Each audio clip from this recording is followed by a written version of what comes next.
Sometimes a game comes along that literally makes you forget you have a bladder, a stomach, a girlfriend, or indeed any desire for anything at all outside of your in-game avatar's needs and wants. There's been many a game over the years where I've considered adopting incontinence pants as just a way to make life generally easier in-game. Minecraft and The Binding of Isaac being true contenders for the top spot there. But Stardew Valley? It's something else. An entirely different beast altogether. For the uninitiated, I'll keep this brief. Stardew Valley is the 16-bit farming simulator love child of the incredibly gifted developer Eric Barone and the many forum users whose feedback and ideas Eric took on board throughout the initial development stages of the game.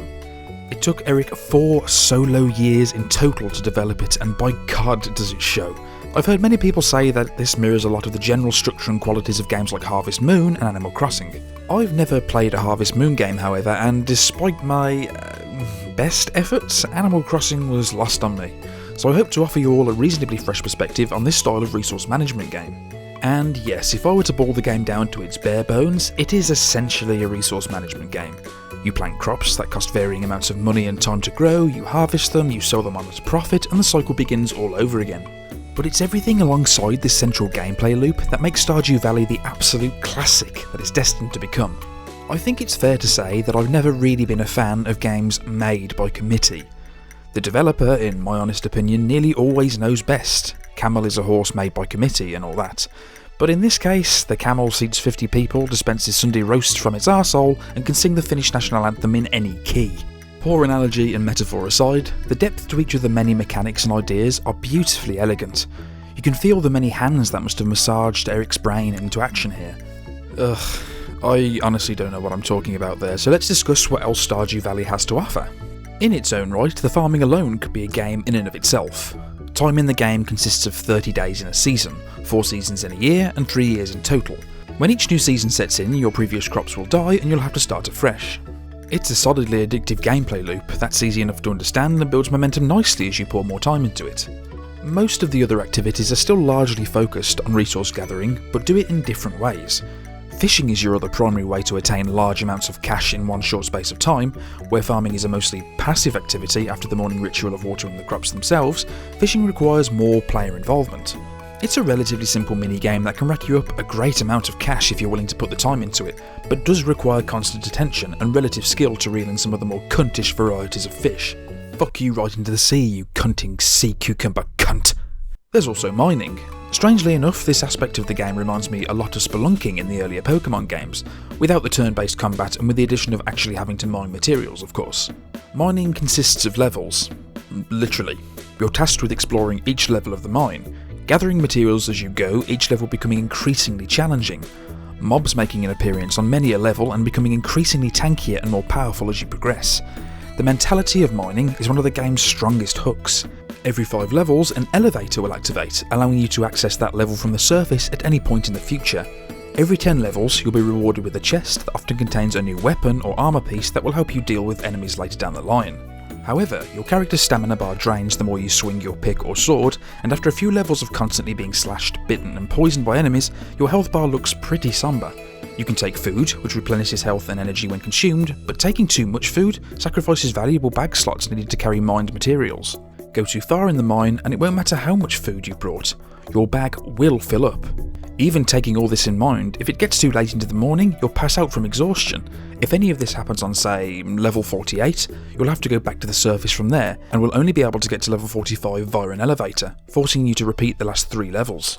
There's a balance the player must find, and despite it sounding quite daunting here, it's a joyful challenge to have to manage.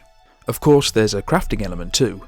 The majority of materials attained from clearing your farm of trees and rocks can be paired with what you've managed to scavenge down the mines to craft some genuinely cool things.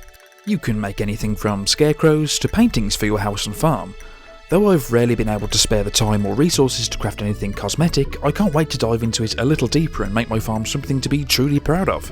Most of my materials, however, have been going towards making the process of farming a lot smoother. Having to water each individual crop every morning can be a real time sink in a game where time in a day is so very, very precious. So sprinkler systems and specialised fertiliser is what I focus on crafting. It's deep shit. In a lot of ways, it's very reminiscent of Minecraft. Ooh, that looks so cool. Okay, so I need this and this, but in order to make those, I'll need to visit such and such to grab so and so for this and that. You get the idea. Finally, relationships. There are plenty of hot pixelated singletons in town for you to try and plough. Love and take care of course. There isn't much nuance to this system. Run up to male, female of choice and throw grapes, flowers or fish in their face and maybe you'll get a unique piece of dialogue and progress the love system. And yet, I don't role-playing games at all. But here, okay, so last night I was fishing in the town stream. It was about midday in game, I'd got a good haul so far, nothing particularly special, but old Willie would undoubtedly give me a fair price nonetheless. I was just about to cast for the last time that day and go see if there were any clams on the beach for me to collect, when Hayley walked past. Now, Hayley is what you would call the town's resident ditzy blonde. She's very much our own Paris Hilton of sorts. Arguing with her mum about doing her chores, complaining that I smell, spending too much time at the beach in general. But I want to change all that. I want to teach her that life isn't about what you're given, it's about what you work for. That, and I want to bury my womb ferret in her stench trench, of course. So obviously I break out the charm and attempt to woo her. I'm on week 4 of my attempts, and it's going pretty well. At the start of that very week she let me into her room for the first time.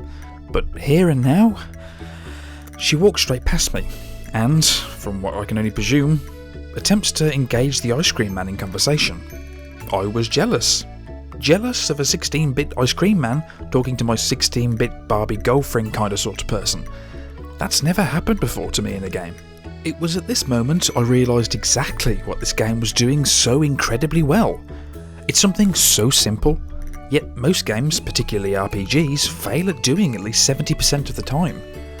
Keeping the player engaged. Always give them something to do, but never pressure them into doing it.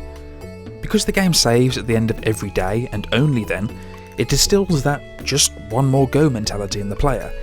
In a sense, it shares this with some of the better roguelike games out there.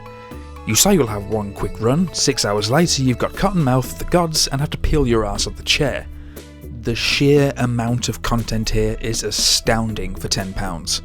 There's so much more I could talk about, but it's only fair that I leave it for you to discover. Nevertheless, all of this married with its beautiful art direction and incredible soundtrack makes Stardew Valley the best game of the year so far. And I really fucking loved Firewatch. If you have any interest at all in resource management games like Terraria or Minecraft, or just want a game that you can sink hundreds of hours into at a time, Stardew Valley is an absolute must-buy.